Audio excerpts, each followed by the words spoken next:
Bom dia, então hoje a gente está aqui para falar do Bourdieu, Pierre Bourdieu e a indústria cultural. A gente já falou um pouco dele quando a gente estava falando sobre instituição escolar. Agora a gente vai tentar fazer algumas associações com o tema da indústria cultural, tá? Então vamos começar por aqui, ó.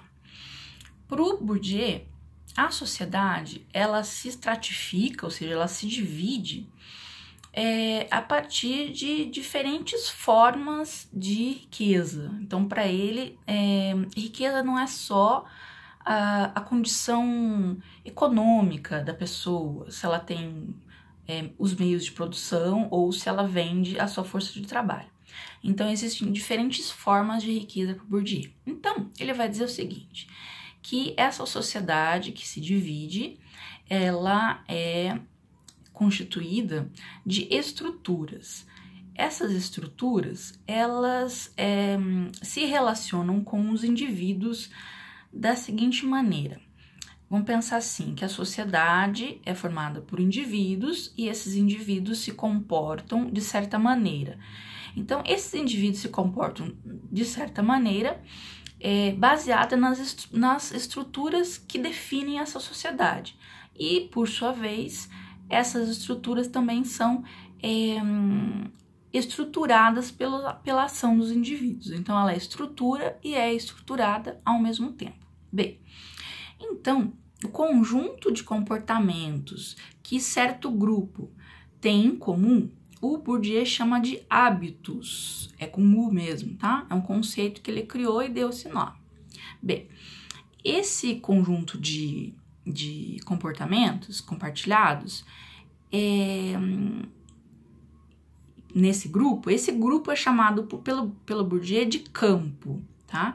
E esse campo são espaços de disputas simbólicas, né? Então, existem diversos campos. O campo político, o campo musical, o campo literário, o campo artístico, de modo geral. Então, a gente tem muitos campos. Então, eu vou dar aqui um exemplo apenas do campo literário, mas a gente pode fazer uma relação semelhante com os outros campos que a gente tem, que a gente percebe na sociedade, tá? Então, vamos ver o campo literário.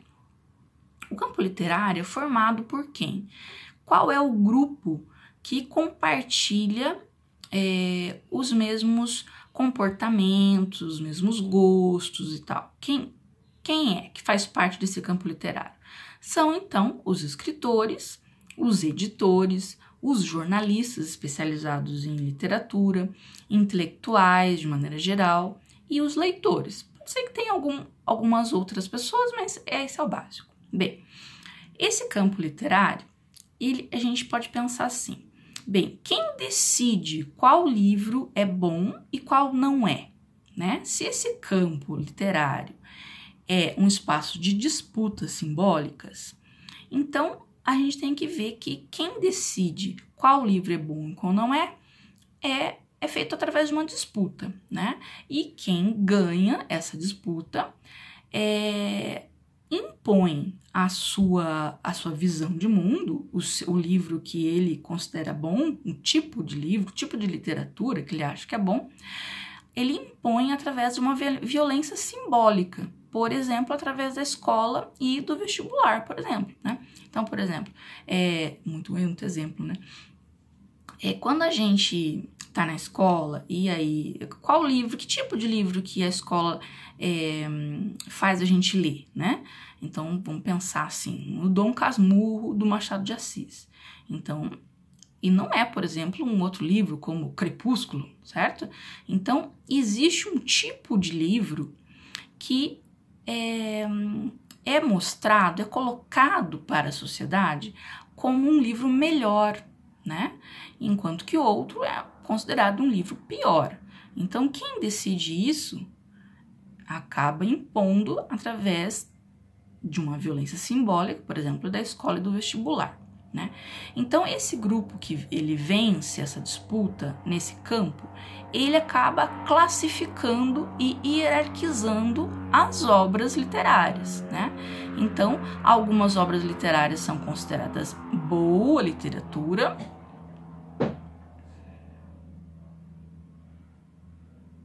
e outras são consideradas uma literatura comercial, algo como assim uma mercadoria, né?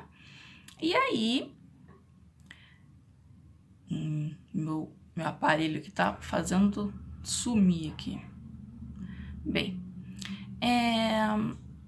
então consumir essa boa literatura ou essa literatura que eles consideram uma literatura comercial pode não corresponder à condição de classe.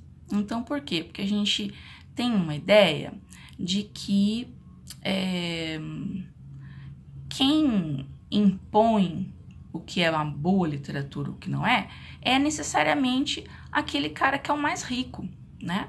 Mas isso não é necessariamente verdade. Então, vamos dar dois exemplos, né?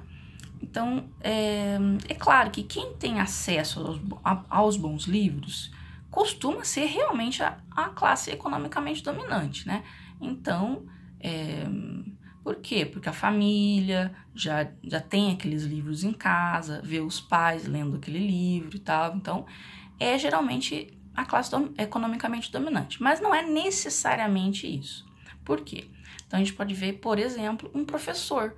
Um professor pode ter um grande capital literário, né? Mas não ser rico, né? Não ser da classe economicamente dominante. E, por outro lado, um sujeito pode ser, por exemplo, um novo rico que tem capital econômico, mas ele não tem o capital literário, certo? Então, essa sutileza na estratificação social é que o Bourdieu está dando ênfase. Bem, ter um bom capital literário deixa uma marca no indivíduo. A gente está falando de literatura, mas a gente poderia juntar tudo isso em muitos tipos de arte, certo? Então, se o sujeito tem um bom capital literário, musical, artístico de maneira geral e tal, todo esse capital literário, cultural, ele deixa uma marca no indivíduo, que é reconhecida por aqueles que têm o mesmo capital. Então, as pessoas vão conversando e tal e percebem, né, que aquela pessoa também tem o mesmo conhecimento literário, tem o mesmo gosto literário. Então, as pessoas se reconhecem e te colocam dentro de um grupo. Esse capital literário, então, é uma moeda. Por quê? Porque favorece certos relacionamentos sociais. Então, se você tem o mesmo capital literário que, por exemplo, um gerente da sua empresa, ele já vai te considerar mais, né? E em uma roda de amigos, por exemplo, e até mesmo no casamento. Então, o Bourdieu fala, né, que a maior parte dos casamentos são feitos entre pessoas com o mesmo capital social, cultural. Então, as pessoas têm a mesma compreensão, o mesmo gosto. E esse gosto é ditado por algumas pessoas e por outras não, né? Então, é isso que o Bourdieu está dizendo quando ele fala que a sociedade se divide através de diferentes formas de riqueza, não apenas a parte econômica, certo? Então, acho que dessa vez ficou legal.